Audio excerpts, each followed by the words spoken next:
మన గ్రహంపై దాదాపు 70% నీరు, 30% మాత్రమే భూమి ఉంటుంది. అంటే ఎక్కువ శాతం నీరే ఉంటుంది.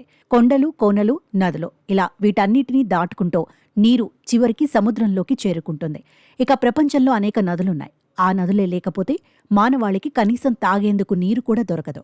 తాగునీరు, సాగునీరు ఇలా పలు రకాలుగా ఈ నదులు మానవులకు ఉపయోగపడుతున్నాయి. కానీ ఇప్పుడు ఈ నదులు ఎండిపోతున్నాయి. గత కొన్నేళ్లుగా ప్రపంచవ్యాప్తంగా ఉన్న 30 లక్షల నదుల్లో మార్పులు ఎదుర్కొంటున్నాయి. పలు ప్రాంతాల్లో నదీ ప్రాంతాలను కబ్జా చేస్తున్నారు. దీంతో రాబోయే రోజుల్లో మానవాళి తీవ్ర ఇబ్బందులు ఎదుర్కోవాల్సి వస్తుంది. నదుల్లో వస్తున్న మార్పులు ఇలానే కొనసాగితే కనీసం తాగేందుకు నీరు దొరకకపోవడం, లేదంటే విపరీతమైన వరదలను ఎదుర్కోవాల్సి వస్తుంది. రాబోయే రోజుల్లో నదులు ఎండిపోయే ప్రమాదం ఉందని సిన్సినాటి యూనివర్సిటీ చేపట్టిన అధ్యయనంలో తేలింది. 35 ఏళ్లుగా ప్రతిరోజు నదీ నీటి ప్రవాహాన్ని శాటిలైట్ డేటా, కంప్యూటర్ మోడలింగ్ పరిజ్ఞానంతో మ్యాపింగ్ చేశారు. ప్రపంచంలోని అతిపెద్ద నదుల్లో నీటి ప్రవాహం తగ్గుముఖం పడుతూ వస్తోంది. ఈ తగ్గుదల వేగం కొన్నింట్లో ఏటా 5% ఉంటే మరికొన్ని నదుల్లో 10% ఉండడం ఆందోళన కలిగిస్తోంది. మరికొన్నేళ్లలో ప్రపంచంలోని అనేక నదులు ఎండిపోయి చుక్క నీరు కూడా దొరికే అవకాశం ఉండదని అధ్యయనంలో తేలింది.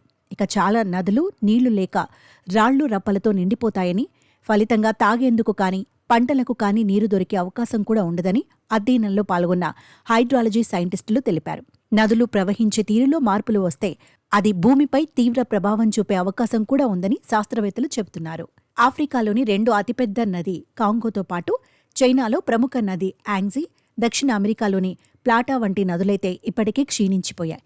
ఇక కొన్ని నదులు ఎండిపోతుంటే మరికొన్ని నదులు వరద ముప్పుకు గురవుతున్నాయి. పర్వత ప్రాంతాల్లో మంచు కరిగిపోయి వరదలు సంభవించే అవకాశముందని అంచనా వేస్తున్నారు. ప్రస్తుతం పర్వత ప్రాంతాల్లోని చిన్న నదుల్లో ప్రవాహం 17% పెరిగింది.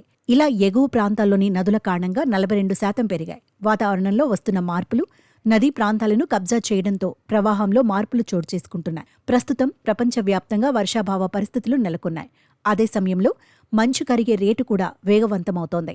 ఓవైపు కొన్ని నదులు ఎండిపోతుంటే మరోవైపు కొన్ని నదులు వరదలను తీసుకొస్తున్నాయి. దీంతో మానవాళికి ముప్పు వచ్చే సమయం ఆసన్నమవుతుందని పరిశోధకులు చెబుతున్నారు.